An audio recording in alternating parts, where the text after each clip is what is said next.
Hello ka-Infinity! So today, papakita ko sa inyo itong embedded type glass railings natin na merong aluminum base. Ito yung pinaka-modern at malinis tignan pagdating sa mga railing system natin ngayon. At kung mapapansin nyo nga, itong ating glass, hindi lang siya nakaklamp, kundi nakabaon siya mismo dito sa ating aluminum U-channel. Kaya mas seamless at malinis siyang tignan.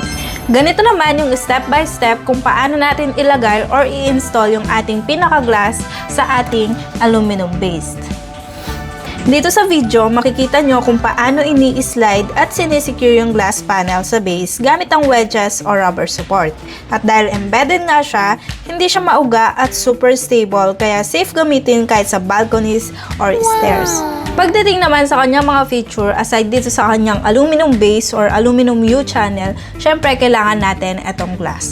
And ang sample natin dito is 10mm clear tempered glass, pero we can use 12mm or mas makapal pa, and usually yung iba ginagamit nila is laminated tempered glass. So syempre, mas makapal, mas matibay yon.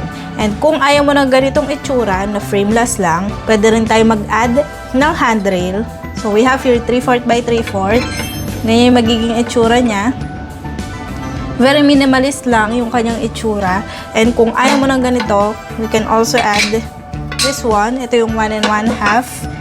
Yung size niya, so mas makapal.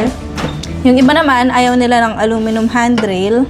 Pwede rin naman tayo maglagay ng wood handrail. Pero syempre, pang indoor lang yon. And of course, ang tanong dyan is paano natin siya i-drill sa pinaka-flooring natin.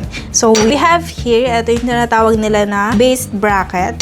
Nilalagay natin to sa ilalim nitong ating pinaka-aluminum base. Papakita ko sa inyo kung paano siya ilagay.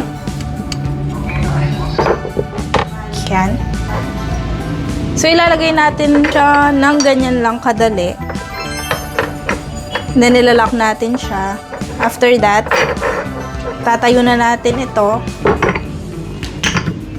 Then, ayun, dito na tayo magdidrill. And ito na yung mag-hold ng ating pinaka-glass railing. Pero yung iba, ayaw nila ng ganito kasi visible nga naman siya. Pwede rin naman natin siyang tanggalin. And then, dun sa gitna, dun tayo maglalagay ng drill.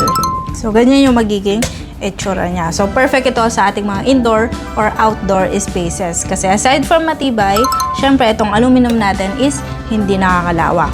So, ayun, kung gusto mo ng clean, modern, at safe na railings, ito na yung best options para sa'yo.